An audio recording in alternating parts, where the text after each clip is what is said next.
Hey, how you doing? So, I was involved in this incident, and just so you know, nothing happened. It could have gone much worse. I've been in this situation before. A lot of times, it's me directly with these people, and this is a Los Angeles urban survival thing. I'm hoping that by me explaining what happened, telling you what just happened, what was going on in my mind at the time, that maybe you can learn something from this because it's important. And I'm different than you are. We're not all the same. We don't have all the same upbringing, skill set, training, all that sort of thing. But LA right now is crazy. It's insane. There's a lot of crime. There's a lot of crazy people on the street. And there's these street bums, man. That's what they are. They're bums. They're bums. They're thugs. And there's this kid. He's out in front of the 99-cent store a lot. I've seen him before, but I've never seen him act out like this. I could tell by looking at him he's on drugs. But anyhow, I go to the 99-cent store and I'm in line. And there's this little dude behind me. He's a little old guy. And I had a thing with him earlier in the store. Nothing bad. It's just came around. I was with my little shopping cart. Imagine me with a shopping cart.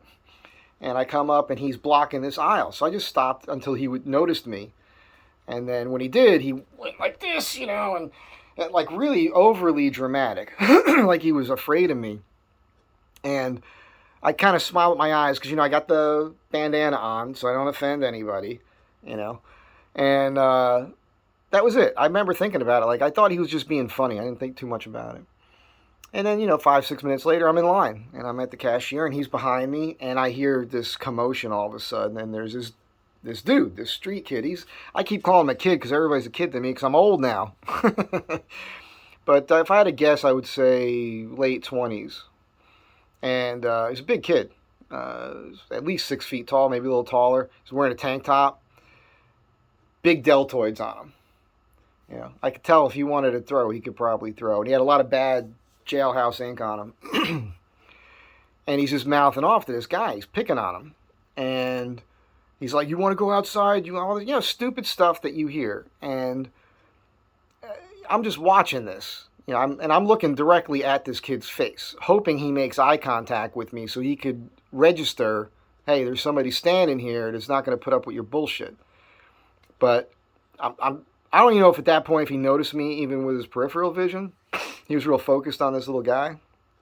And the little guy said something to him. And the kid's like, "You want to go outside?" And he walks behind him, behind me, and I'm eyeballing him the whole way. And he goes outside, and I'm looking at him. Doors are right there. I could see him there. And then cashier talks about calling the cops. He talks about calling the cops. "Oh, you're going to call the cops." It's a big to-do. And now this kid comes back in. And I'm staring right at him. And he's a lot bigger than me. And now I'm like, okay, I'm going to have to do something here. I'm going to probably have to do something. And I could feel the adrenaline kick in and the blood pumping from my chest into my shoulders and into my arms. And that's your body getting ready to act. And this is the sort of thing that happens. And he comes in behind me, and he gets in this little guy's face, and I'm behind this big dude.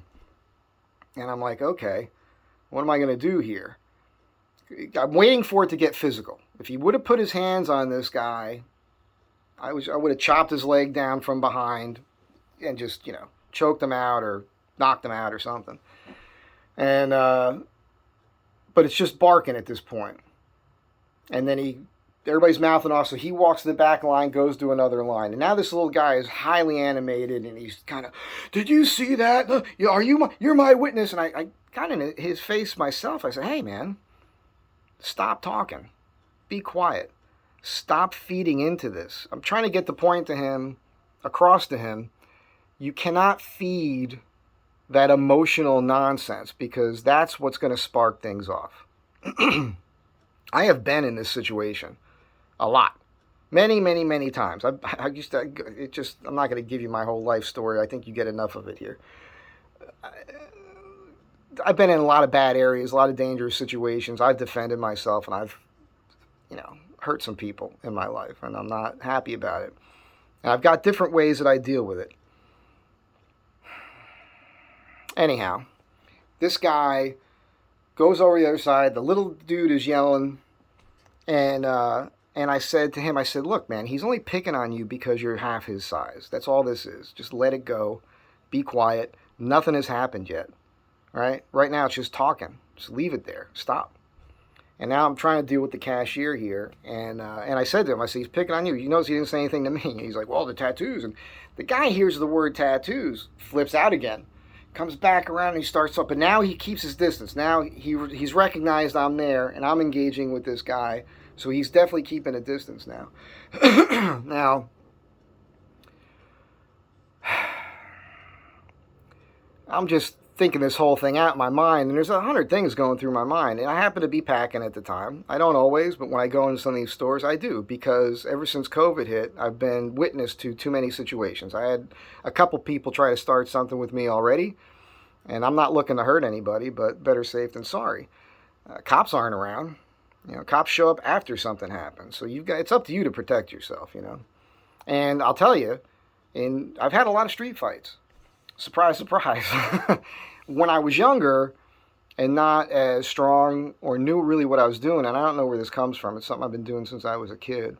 When somebody would get in my face and I knew that everything was about to go down, my natural reaction has always been to grab them by the throat, get close and step on their foot, and just push them over and land on top of them and whack their head on the ground. I've done that a lot. Not everybody gets up from that. And that's a scary thing, because you could really, you can kill somebody doing that. As I got older and trained more and became stronger, what my thing now, generally, if the situation is there, right, presents itself right in front of you, the best move for me, and I've done this a lot, is just you lower your hips, you twist into it, and you hit somebody right in the solar plexus as hard and as fast as you can. Violence of action. At least a half a dozen times in my life, I've dropped somebody like that. One shot, and they're on the ground gasping for air.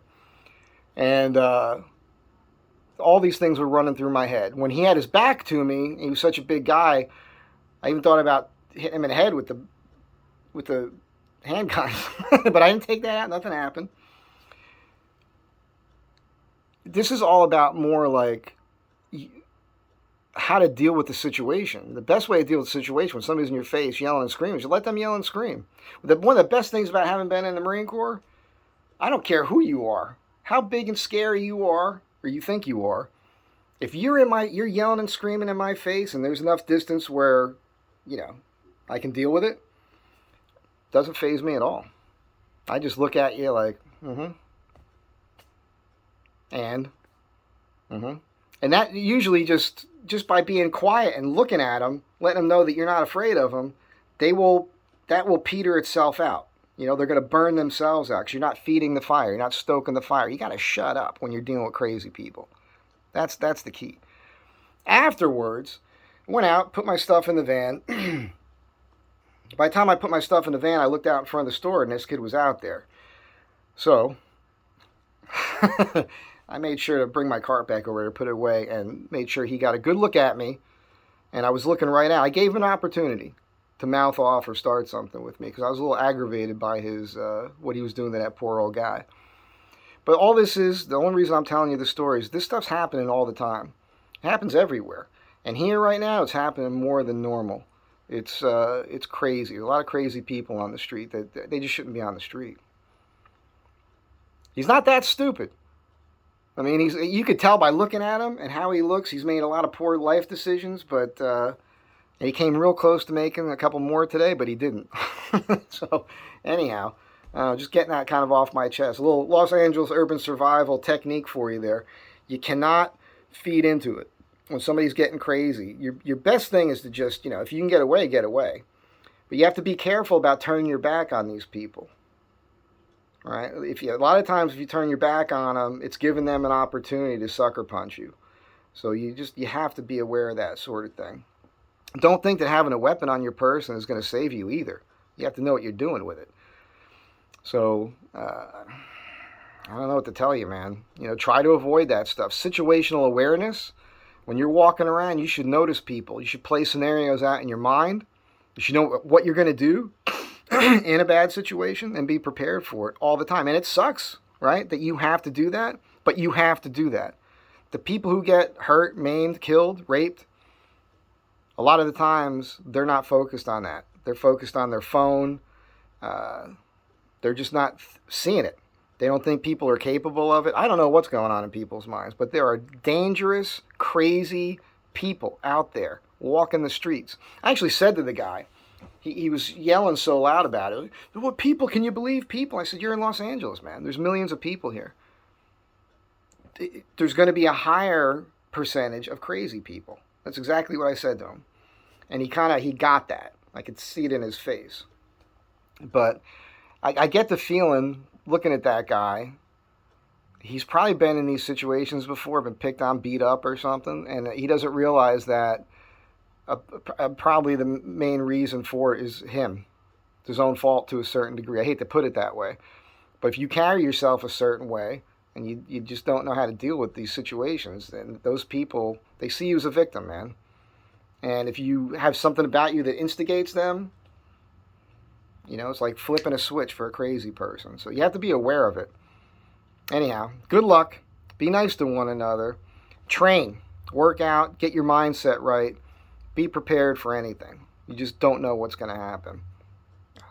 Like I said earlier, be nice to one another. Have a good day. I hope it helps.